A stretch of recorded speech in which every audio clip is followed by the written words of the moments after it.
Les gars, à votre avis, c'est qui la taupe au Real Madrid? C'est qui le traître? C'est qui la Pouki? C'est qui le mouchard? C'est un joueur qui a raconté la bagarre Valverde-Tchouaméni à la presse. Le Real Madrid pense qu'il y a des traîtres à l'intérieur du vestiaire qui veulent nuire au club.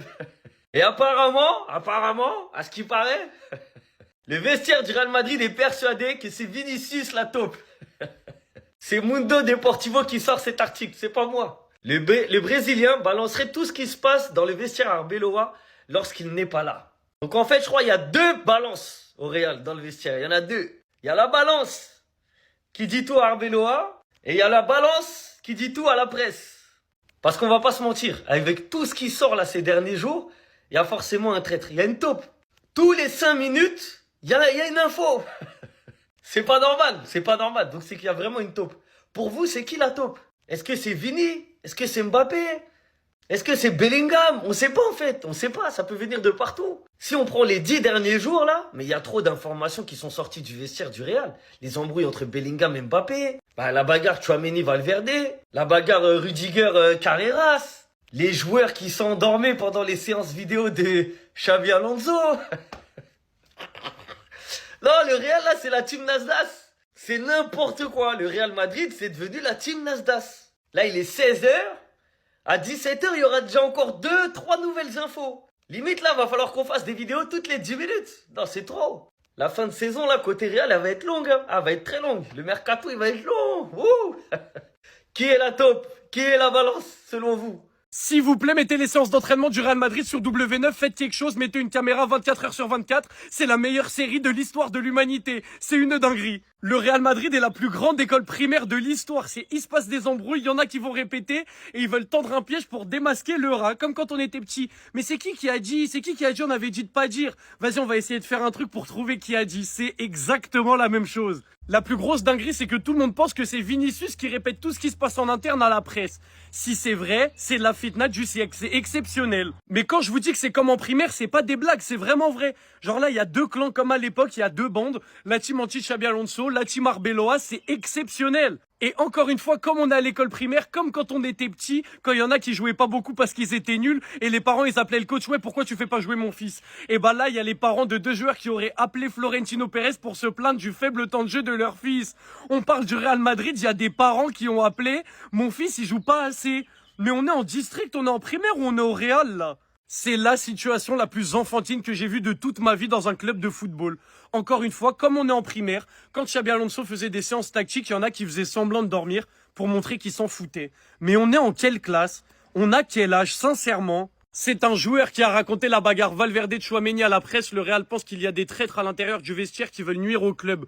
On est dans la cour de récréation. Il y en a qui se battent, il faut pas dire à la maîtresse, et il y en a un qui allait rapporter à la maîtresse, et du coup tout le monde le sait. Et pour savoir qui a raconté ça, on va essayer de tendre un piège à rat, même si on a déjà une petite idée de qui c'est qui a balancé ça à la maîtresse. C'est exactement pareil. Et quand il y a la maîtresse qu'on n'aime pas trop qui parle, on fait semblant de dormir pour lui montrer qu'on s'en fiche parce qu'on est des super insolents. Et on a trop la classe à être insolent. On est en primaire. Je vous dis la vérité les amis, c'est trop dur de suivre l'actualité du Real, il y a trop de choses. Et en fait, vous prenez une cour de récréation et tout ce qui se passe autour, la fitna, les bagarres, les poucaves, tout, vous regroupez ça en un club, c'est le Real Madrid. C'est exceptionnel. C'est une dinguerie, toutes les infos qui sortent. Je ne sais pas comment ça va finir cette histoire et quelles mesures vont être prises. Mais moi, je pense qu'il faut les renvoyer de l'école. Ça y est, là, on en est marre, là. C'est quoi ça? C'est quoi? C'est le Real Madrid, ça? J'ai jamais vu ça dans un club de district. Il y a que dans la cour de récré que j'ai vu ça.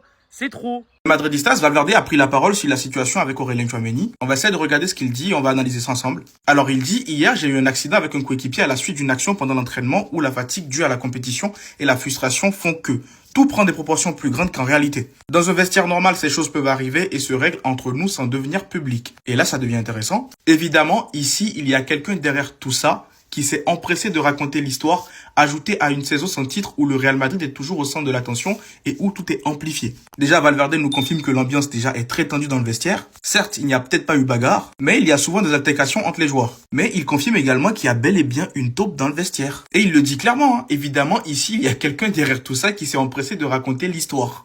Après, il dit, aujourd'hui, nous avons eu un autre désaccord. Pendant la dispute, j'ai accidentellement frappé une table, ce qui m'a causé une petite coupure au front nécessitant une visite de routine à l'hôpital. Donc, il ne s'est pas fait boxer, il n'a pas reçu de coup de poing. Par contre, il confirme bel et bien qu'il a eu une altercation avec le joueur 2 jours d'affilée. Et il enchaîne en disant, à aucun moment, mon coéquipier ne m'a frappé, ni moi ne l'ai frappé. Bien que je comprenne que pour vous, il est peut-être plus facile de croire que nous nous sommes battus ou que c'était intentionnel, mais cela ne s'est pas produit. Je ressens que ma colère face à la situation, ma frustration de voir que certains d'entre nous arrivent en fin de saison en puisant dans leur dernière réserve d'énergie, en se brisant mentalement, m'a conduit à en venir à argumenter avec un coéquipier. Pourquoi il précise pas le nom, c'est Tchouaméni, mon gars, on a compris. Quand il dit, je ressens que ma colère face à la situation, bref, frustration, de voir que certains d'entre nous arrivent en fin de saison en puisant dans leur dernière réserve d'énergie. C'est un message visé, ça. Je dis ça, je dis rien. Je suis désolé, vraiment désolé parce que la situation me fait mal, le moment que nous traversons me fait mal. Le Real Madrid est l'une des choses les plus importantes de ma vie et je ne peux pas rester indifférent. Le résultat est une accumulation de choses qui débouchent sur une dispute sans fondement, qui ternit mon image et laisse de la place pour que les gens inventent, calomnient et exagèrent un accident, ce dont je ne doute pas. Après, pour terminer, il dit « Je ne comptais pas m'exprimer avant la fin de la saison. Nous avons été éliminés de la Ligue des Champions. J'ai gardé ma colère et mon ressentiment pour moi. Nous avons gâché une autre année. Je n'avais pas envie de poster sur les réseaux sociaux quand le seul visage que j'avais à montrer était sur le terrain. Et je pense que c'est ce que j'ai fait. Pourquoi? Bref. » Il s'excuse par rapport à la Ligue des Champions et après il dit « Je suis à la disposition du club et mes coéquipiers pour collaborer à toute décision qu'il jugerait nécessaire. » Alors c'est bien beau de s'excuser, hein, Federico Valverde, mais garder tout ça pour toi, ne pas poster. En fait, les fans ont besoin de leur capitaine. Tu es capitaine du Real Madrid. Pour moi, il a littéralement le devoir de communiquer et d'être proche des fans. Et la fin où il dit « Je reste à disposition pour toute décision, bref, qui jugerait nécessaire. » Sachant que le Real Madrid a décidé également de mener une enquête officielle sur les 2 joueurs et il y aura une procédure disciplinaire. En fait, ce message n'arrange pas les choses. Il dit clairement qu'il y a une taupe au sein du vestiaire. Et en plus de ça, il dit que certains parmi eux ont tout donné. Ça veut dire que d'autres ne l'ont pas fait. C'est compliqué dans ce club. Dites-moi ce que vous en pensez dans les commentaires. Et surtout pour ne rien louper, vous savez ce qu'il vous reste à faire. Abonnez-vous. Voici l'histoire complète de ce qui s'est passé entre Federico Valverde et Tchouaméni parce que voilà, ça va dans tous les sens. Vraiment là, tout a été dit les gars. Donc lors de l'entraînement mercredi matin, donc les 2 joueurs se sont disputés après que Tchouaméni en gros a reçu un gros tacle qu'il jugeait trop appuyé de la part de l'Uruguayen. Voilà, en gros c'est parti de Valverde qui a fait un gros tacle sur Tchouaméni. Donc la dispute s'est poursuivie dans le vestiaire après la séance et les membres de l'équipe ont dû intervenir pour calmer les esprits parce que les 2 étaient déjà très chauds lors de cet entraînement mercredi matin. Donc voilà. Donc jeudi, Valverde est arrivé sur le terrain d'entraînement et a serré la main de tout le monde sauf Tchouaméni. Voilà. Selon des sources de la séance du jour, donc Valverde a accroché Tchouaméni avec une série de duels. Là, pareil, il mettait encore de gros tacles, surtout sur Tchouaméni, sans que Tchouaméni réagisse. Ensuite, donc la séance d'entraînement, ensuite vu les joueurs divisés en 2 équipes, donc le staff d'entraîneur a décidé de garder Valverde et Tchouaméni ensemble. Et des sources indiquent que Valverde a fait un commentaire à ce sujet à son coéquipier, suggérant en gros qu'il avait de la chance voilà, d'éviter de l'affronter en gros.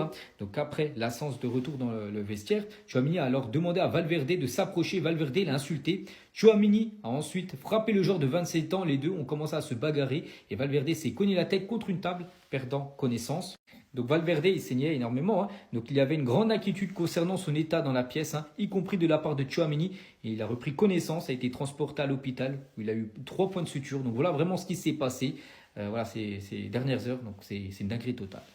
Et à noter, vraiment, ce qu'on retient, nous, c'est quand même que c'est Valverde quand même, qui a plutôt cherché Tchouaméni. C'est vraiment voilà, Valverde qui a provoqué Tchouaméni. Une source a déclaré que Valverde est comme ça toute l'année et que son attitude est indigne d'un capitaine. Non mais là je vais péter un plomb. C'est encore pire que ce que l'on pensait. Le Real Madrid vient de prendre une grosse décision concernant nos 2 combattants. Mais avant ça, pendant que nous on s'entretue, c'est la bonne humeur du côté de chez les voisins. Malgré quelques absents, ils se préparent tranquillement pour le Classico. Et je rappelle que eux ils sont presque déjà champions, mais ils prennent le match beaucoup plus au sérieux que nous. Comme vous pouvez le voir, Lamine Yamal s'est rendu à l'entraînement pour saluer ses coéquipiers. Et au même moment, il y a le média Diarros qui sort une bombe sur son site en disant que Vinicius et Kylian Mbappé aussi ça a chauffé. Cependant, contrairement à nos 2 guignols, eux ils en sont pas venus au Mans. Rudiger, quant à lui à son tour, aurait dégommé Carreras dans la salle à manger. Et les 2 se sont même retrouvés au sol. Franchement, quand on voulait comprendre le Real Madrid au sérieux, regardez vous-même la gueule des infos. J'ai comme l'impression qu'on est sur une blague générale. C'est incroyable et ridicule. Et pendant que nous on est là à s'inquiéter avec toutes ces infos là, Kylian Mbappé aurait été aperçu en train de rigoler, mais d'une manière. En quittant l'entraînement, il a été aperçu comme ça dans la voiture. Après, j'ai envie de dire, il a encore le droit de rigoler. La seule question que moi je me pose, c'est est-ce que toutes ces infos qui sortent là sont vraies? Parce que c'est quand même des gros médias qui les sortent. Apparemment, on nous dit que le Real Madrid s'inquiète de taupe dans le vestiaire. Le club pense que certains ont intérêt à ce que les tensions internes soient rendues publiques. Et qui c'est certain? voisins. Quels sont les joueurs actuels au Real Madrid qui ont intérêt à ce que les tensions internes soient rendues publiques? On se pose tous la question. Bref, concernant Valverde et Tchouaméni, on nous dit que le Real Madrid a décidé d'écarter les deux joueurs de l'effectif pour une durée indéterminée. Et on apprend même que Valverde est forfait pour le Classico à cause de sa blessure à la tête. Pour vous dire, les médecins l'ont conseillé de même pas s'entraîner tellement c'est grave.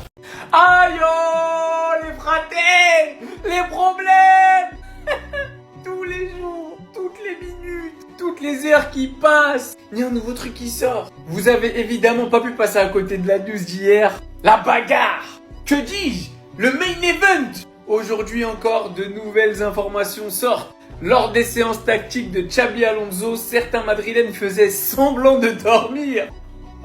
Oh mon Dieu. Certains manquaient ouvertement de respect au coach et ne s'en cachaient pas. D'ailleurs, pour rester dans le thème, il paraît que les joueurs du Real traitent Arbeloa de cône, de plot. Et quand il l'a découvert, il a décidé de plus les faire jouer. Et comme si vous croyez que c'est fini, le Real veut tendre un piège pour démasquer le rat, la taupe, la poucave. Et d'après Mundo Deportivo, le vestiaire du Real est persuadé que Vinicius est le rat. Il pense qu'il lui révèle tout ce qui se passe en coulisses lorsque l'entraîneur du Real Madrid ne peut pas entrer. Mais à quelle heure le coach il a pas le droit de rentrer au vestiaire déjà? Dans un premier lieu. José, je sais pas ce que tu fais. Si c'est réel que tu vas revenir, est-ce que t'es arbitre à SmackDown? Parce qu'aujourd'hui, coach au Real, le poste proposé, c'est pas celui d'entraîneur. Parce qu'il faut comprendre, tout ça c'est parti de quoi? Hier, Valverde il serait arrivé à l'entraînement, il a serré la main à tout le monde, Selem. Non, pas toi. Il a pas serré la main de Tchouaméni. Après la séance, le milieu français est allé lui parler, mais la discussion a vite dégénéré. Voilà ce qui se dit. Des insultes ont fusé, Tchouaméni aurait fini par revenir aux mains. Le continent.